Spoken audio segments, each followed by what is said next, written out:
I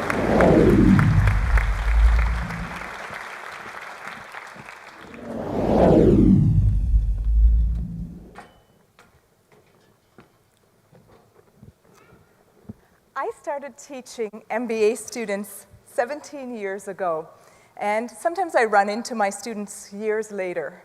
And when I run into them, a funny thing happens. I don't remember just their faces. I also remember where exactly in the classroom they were sitting. And I also remember who they were sitting with as well. And this is not because I have any special superpowers of memory. The reason I can remember them is because they are creatures of habit. They are sitting with the favorite people in their favorite seats. They find their twins. They stay with them for the whole year. Now, the danger of this for my students is they're at risk of leaving the university with just a few people who are exactly like them. They're going to squander their chance for an international diverse network. How could this happen to them? My students are open-minded. They come to business school precisely so that they can get great networks. Now, all of us socially narrow in our lives, in our school, and in work. And so I want you to think about this one. How many of you here brought a friend along for this talk? And I want you to look at your friend a little bit, and are they of the same nationality as you? Are they of the same gender as you? Are they of the same race? And really look at them closely. Don't they kind of look like you as well? Their muscle people are together, and the people with the same hairstyles and the checked shirts. We all do this in life. We all do it in life, and in fact, there's nothing wrong with this. It makes us comfortable to be around people who are similar. The problem is when we're on a precipice, right? When we're in trouble, when we need new ideas, when we need new jobs, when we need new resources. This is when we really pay a price for living in a clique. Mark Granovetter, the sociologist, he had a famous paper called The Strength of Weak Ties. And what he did in this paper is he asked people how they got their jobs. And what he learned was that most people don't get their jobs through their strong ties, their father, their mother, their significant other. They instead get jobs through weak ties, people who they just met. So if you think about what the problem is with your strong ties, think about your significant other, for example. The network is redundant. Everybody that they know, you know, or I hope you know them, right? Your weak ties, people you just met today, they are your ticket to a whole new social world. The thing is that we have this amazing ticket to travel our social world, but we don't use it very well. Sometimes we stay awfully close to home. And today what I want to talk about is what are those habits that keep human beings so close to home? And how can we be a little bit more intentional about traveling our social universe? So let's look at the first strategy. The first strategy is to use a more imperfect social search engine. And what I mean by a social search engine, this is how you are finding and filtering your friends. Okay? And so people always tell me, I want to get lucky through the network. I want to get a new job. I want to get a great opportunity. And I say, well, that's really hard because your networks are so fundamentally predictable. Map out your habitual daily footpath, and what you'll probably discover is that you start at home, you go to your school or your workplace, you maybe go up the same staircase or elevator, you go to the bathroom, the same bathroom, and the same stall in that bathroom, you end up in the gym, then you come right back home. It's like stops on a train schedule. It's that predictable. It's efficient, but the problem is that you're seeing exactly the same people. Make your network slightly more inefficient. Go to a bathroom on a different floor. You encounter a whole new network of people. The other side of it is how we are actually filtering. And we do this automatically. The minute we meet someone, we're looking at them, we meet them, we're initially seeing, you're interesting, you're not interesting, you're relevant. We do this automatically, we can't even help it.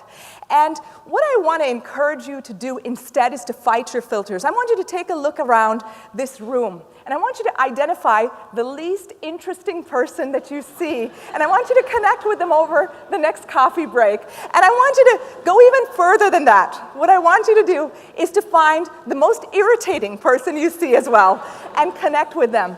What you are doing with this exercise is you are forcing yourself to see what you don't want to see, to connect with who you don't want to connect, to widen your social world. To truly widen, what we have to do is we've got to fight our sense of choice. We've got to fight our choices. And my students hate this, but you know what I do? I won't let them sit in their favorite seats. I move them around from seat to seat. I force them to work with different people so that there are more accidental bumps in the network where people get a chance to connect with each other. And we studied exactly this kind of an intervention at Harvard University. And at Harvard, when you look at the rooming groups, there's freshman rooming groups. People are not choosing those roommates. They're of all different races, all different ethnicities. Maybe people are initially uncomfortable with those roommates. But the amazing thing is, at the end of a year with those students, they're able to overcome that initial discomfort. They're able to find deep-level commonalities with people. So the takeaway here is not just take someone out to coffee. It's a little more subtle. It's go to the coffee room. And when researchers talk about social hubs, what makes a social hub so special is you can't choose. You can't predict who you're going to meet in that place. And so with these social hubs, the paradox is, interestingly enough, to get randomness, it requires actually some planning. In one university that I worked at, there was a mailroom on every single floor. What that meant is that the only people who would bump into each other are those who are actually on that floor and who are bumping into each other anyway. At another university I worked at, there was only one mailroom. And so all the faculty from all over that building would run into each other in that social hub. A simple change in planning, a huge difference in the traffic of people and the accidental bumps in the network. And here's my question for you. What are you doing that breaks you from your social habits? Where do you find yourself in places where you get injections of diversity, unpredictable diversity, right? And my students give me some wonderful examples. They tell me when they're doing pickup basketball games, or my favorite example is when they go to a dog park. They tell me it's even better than online dating when they're there.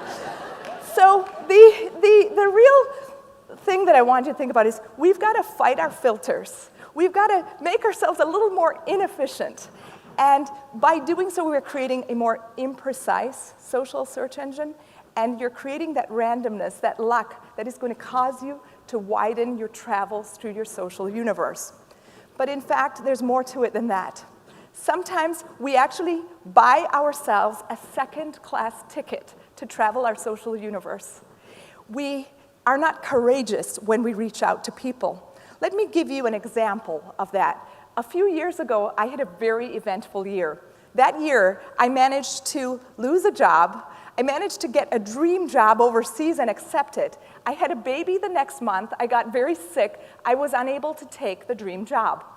And so in a few weeks, what ended up happening was I lost my identity as a faculty member, and I got a very stressful new identity as a mother. And what I also got was tons of advice from people. And the advice I despised more than any other advice was, you've got to go network with everybody. When your psychological world is breaking down, the hardest thing to do is to try and reach out and build up your social world. And so we studied exactly this idea on a much larger scale. What we did was we looked at high and low socioeconomic status people. And we looked at them in two situations. We looked at them first in a baseline condition when they were quite comfortable. And what we found was that our lower socioeconomic status people, when they were comfortable, they were actually reaching out to more people. They thought of more people. They were also less constrained in how they were networking. They were thinking of more diverse people than the higher status people. Then we asked them to think about maybe losing a job. We threatened them. And once they thought about that, the networks they generated completely differed. The lower socioeconomic status people, they reached inwards. They thought of fewer people. They thought of less diverse people. The higher socioeconomic status people, they thought of more people. They thought of a broader network. They were positioning themselves to bounce back from that setback. Let's consider what this actually means. Imagine that you are being spontaneously unfriended by everyone in your network, other than your mom, your dad, and your dog, okay? This is essentially what we are doing at these moments when we need our networks the most, right? Imagine, this is what we're doing. We're doing it to ourselves. We are mentally compressing our networks when we are being harassed, when we are being bullied, when we are threatened about losing a job, when we feel down and weak. We are closing ourselves off, isolating ourselves, creating a blind spot where we actually don't see our resources. We don't see our allies. We don't see our opportunities. How can we overcome this? Two simple strategies. One strategy is simply to look at your list of Facebook friends and LinkedIn friends, just so you remind yourself of people who are there beyond those that automatically come to mind. And in our own research, one of the things we did was we considered Claude Steele's research on self-affirmation, simply thinking about your own values, networking from a place of strength. What Lee Thompson, Hoon-Suk Choi, and I were able to do is we found that people who had affirmed themselves first were able to take advice from people who would otherwise be threatening to them. Here's a last exercise. I want you to look in your email inbox.